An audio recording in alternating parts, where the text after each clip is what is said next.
ذکر و اذکار ہماری زندگی پر کیا اثرات مرتب کرتے ہیں؟ ذکر و اذکار کے زندگی پر افراد 100% ہیں۔ اللہ کا ذکر اگر کوئی جانتا ہو یا قرآن کی سٹڈی کی ہو یا کسی اچھے استاد کے پاس بیٹھا ہو تو دنیا کا کوئی مسئلہ ایسا نہیں ہے، جسمانی، نفسیاتی، معاشی، معاشرتی، ملکی، کوئی مسئلہ ایسا نہیں، اخلاقی، جو اللہ کے ذکر سے جس کا علاج ممکن نہ ہو۔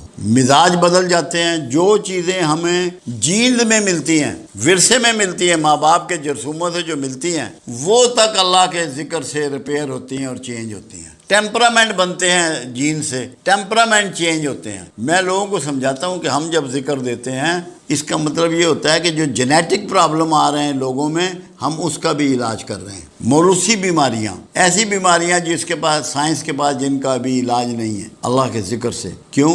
قرآن کا ایک چیلنج ہے کہ تمہارے دلوں کو اطمینان ہو ہی نہیں سکتا میرے ذکر کے بغیر۔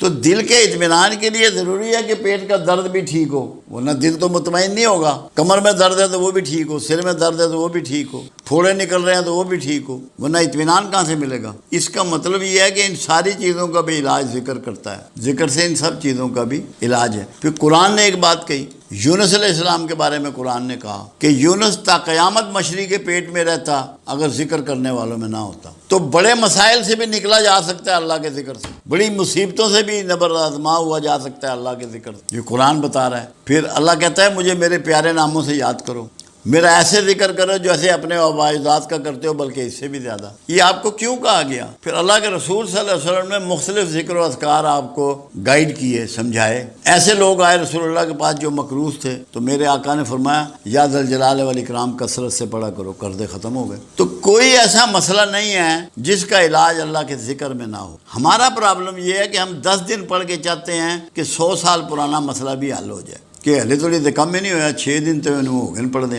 یہ نہیں ہو سکتا کہ اگر پراپر ذکر کسی گائیڈ نے آپ کو دیا ہے کہ کون سا لفظ کس طریقے سے آپ کی زندگی پہ، آپ کے پٹھوں پہ، آپ کے ہڈیوں پہ، آپ کے خون پر، آپ کے دماغ پہ اثرات کرے گا، اگر کوئی سمجھدار آدمی دے تو یہ ناممکن ہے کہ اس کے اثرات نہ آئیں، کیونکہ چیزوں کو ریسائٹ کرنے سے اثرات آتے ہیں۔ یہاں کچھ لوگ کام کر رہے ہیں، وہ سورہ رحمان کی تلاوت لگاتے ہیں، بہت سارے لوگ بیماریوں میں، اور وہ کہتے ہیں کہ ہمیں شفا ہوئی۔ کیوں؟ اللہ کا ذکر ہو رہا ہے۔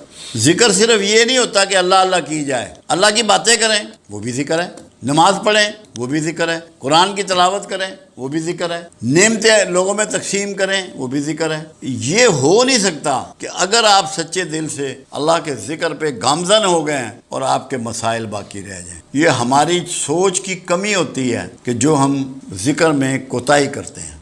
میں تو اس کو کہتا ہوں کہ ایک پریکٹس کر لو، ایک عادت بنا لو، جو مسئلہ تمہیں درپیش ہے، جو پریشانی درپیش ہے، اللہ کے حضور باتیں کرو، گریا کرو اس سے۔ اللہ کہتا ہے مجھ سے کانا پھوسی کرو، کانا پھوسی ذکر ہے، کرو تو صحیح، شرماؤ مت اللہ سے، اس سے اپنے من کی باتیں کرو، ذکر کرو، تمہارے مسئلے حل ہو جائیں گے۔ ہم کرتے ہیں نہیں، دوڑتے ہیں کہ فلاں پیر صاحب کو چلیے کم ہو جائے گا۔ پیر صاحب نے بھی آپ کو اللہ کا ذکر ہی بتانا ہے۔ جب اللہ کے رسول صلی اللہ علیہ وسلم ذکر تجویز فرما رہے ہیں، 4 چیزیں رسول اللہ کے ہاں طریقہ تھا۔ جو لوگ آنے والے کے لیے میرے آقا دعا فرماتے، اگر جسمانی عارضہ ہوتا تو دم کرتے، اور پانی میں کبھی پھونک نہیں ماری، آپ اپنا ہاتھ مبارک، دست مبارک پانی میں ڈبو دیتے، کبھی لعاب لگا دیتے، چھڑی سے دم کر دیتے، اللہ کا ذکر تجویز کرتے لازمی، اور اتنا کہ جو انگلیوں پہ کیا جا سکے۔ تسبیح اس وقت استعمال نہیں ہوتی تھی، لمبا ذکر میرے آقا نے کبھی نہیں بتایا تھا، تاکہ لوگوں کو آسان ذکر بتایا جائے۔ اور اگر جسمانی عارضہ ہوتا تو کھانے پینے کی چیز ایڈوائز کرتے۔ ہم انہی 4 طریقوں سے چل رہے ہیں، 5ویں کوئی چیز ہم نہیں کرتے۔ مین چیز اللہ کا ذکر ہے۔ اگر لوگ کر لیں، ہمارے پاس کوئی بندہ ایسا نہیں آیا جس نے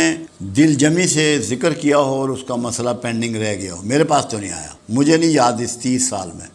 تو ذکر سب سے امپورٹنٹ چیز ہے زندگی میں، اس کو تو چھوڑنا نہیں چاہیے۔ تھوڑا بہت جتنی توفیق ہے، جتنی صحت ہے، جتنا ٹائم ہے، ذکر کو مت چھوڑو۔ آپ جو اچیو کرنا چاہتے ہیں ذکر کو پکڑ لیں، یہ ناممکن ہے کہ اچیو نہ ہو۔ ناممکن کا لفظ استعمال کر۔